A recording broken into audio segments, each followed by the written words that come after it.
Bienvenue sur Africa 24 dans cette nouvelle édition du 12-15. Au sommaire de l'actualité, Modou Diagne Fada démissionne du PDS. Le député a décidé de quitter le Parti démocratique sénégalais, mais reste membre du groupe parlementaire démocratique et libéral. Décryptage de cette annonce à suivre dans ce journal.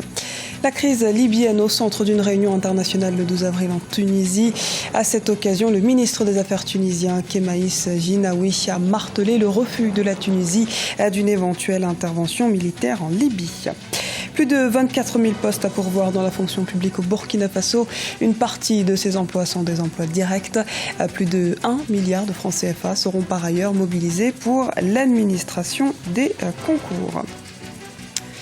Mais avant de développer ces titres, le retour à Juba de Riek Machar, repoussé de 24 heures au Soudan du Sud.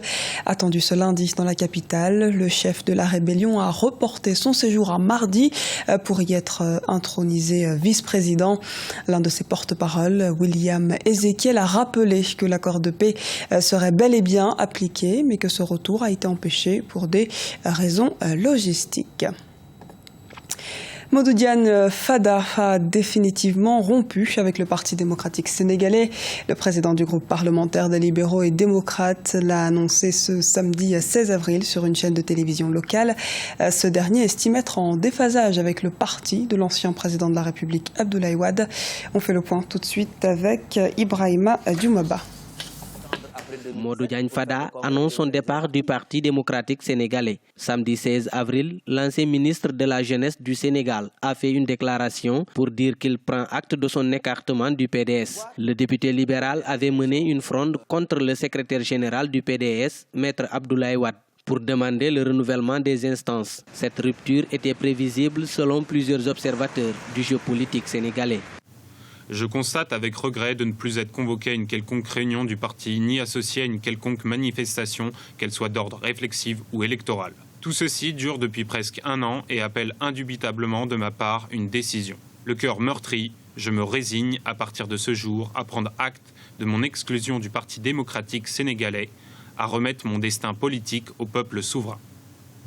Modou Diagne Fada a été réélu à la tête du groupe parlementaire des libéraux et démocrates, ce que le Parti démocratique sénégalais continue de dénoncer, criant au complot entre le député frondeur et le président de l'Assemblée nationale, Moustapha Niasse. Il risque de perdre son mandat car le règlement intérieur du Parlement stipule qu'un député qui démissionne de son parti perd son mandat de député. Au-delà de la loi, ce que dit l'Assemblée nationale, Fada, s'il quitte, il est conscient, en tant qu'homme politique très fin d'ailleurs, il est conscient qu'il quitte et qu'il va perdre son poste de député, de président du groupe parlementaire et qu'il va assumer ses responsabilités pour aller au suffrage universel, pour aller à la chef des voix des Sénégalais. C'est une aubaine aussi pour Aïda Mbodj et autres. Parce qu'il disait que Fada n'était pas légitime, ce n'était pas un groupe parlementaire. La trajectoire politique de Modou Diagne Fada au Parti démocratique sénégalais est marquée de fronde et de confrontation. En 2007 déjà, le président du conseil départemental de Kébémer avait mené une fronde pour aller seul au nom de la liste Warwi aux élections législatives contre son parti.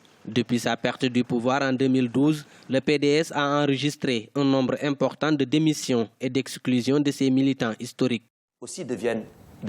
Vote de confiance sur le gouvernement d'union nationale en Libye ce lundi. À plusieurs reprises, le Parlement reconnu par la communauté internationale n'a pas pu, faute de quorum, tenir un vote de confiance sur ce gouvernement mis en place à l'issue d'un accord politique signé au Maroc fin 2015 sous l'égide de l'ONU. Le gouvernement d'union comprend 18 ministres. Si 40 députés s'opposent à un ministre, il est écarté. Et si 6 ministres sont écartés, le gouvernement est censuré.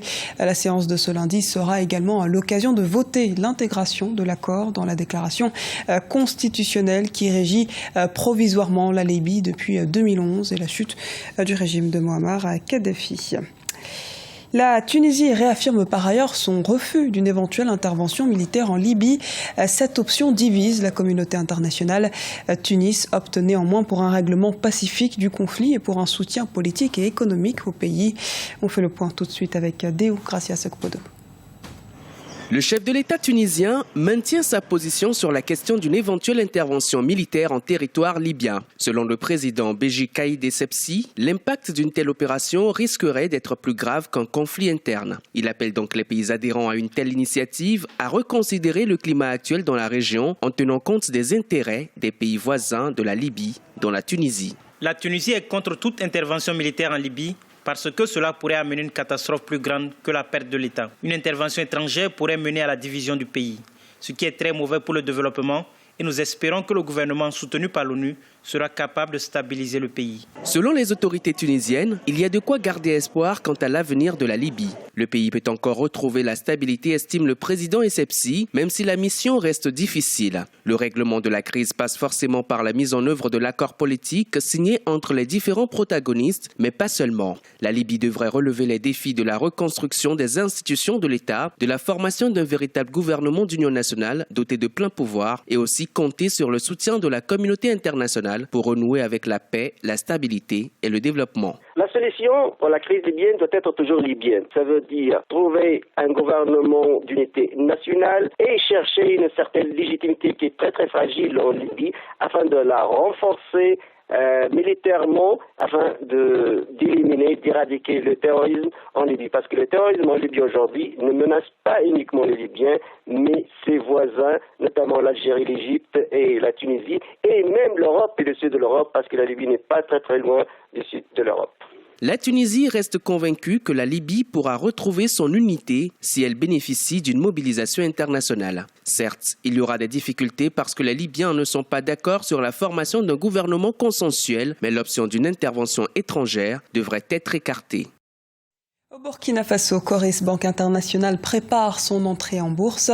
L'introduction à la bourse régionale des valeurs mobilières à Abidjan, en Côte d'Ivoire, va être soumise à l'aval du conseil d'administration et pilotée par la filiale d'intermédiation Coris Bourse. Elle se fera sous forme d'une cession de 20% du capital à des actionnaires institutionnels et à des personnes physiques. La première cotation n'est pas attendue avant le dernier trimestre de 2016. Et toujours au Burkina Faso, plus de 24 000 postes sont à pourvoir dans la fonction publique burkinabé. Il est question de 20 000 emplois directs et les autorités tentent ainsi de relancer l'économie tout en faisant de l'emploi des jeunes une priorité. Explication d'Idalat Mirabel-Bissou. Au Burkina Faso, l'État s'engage à lutter contre le chômage avec le recrutement de 24 042 fonctionnaires en 2016.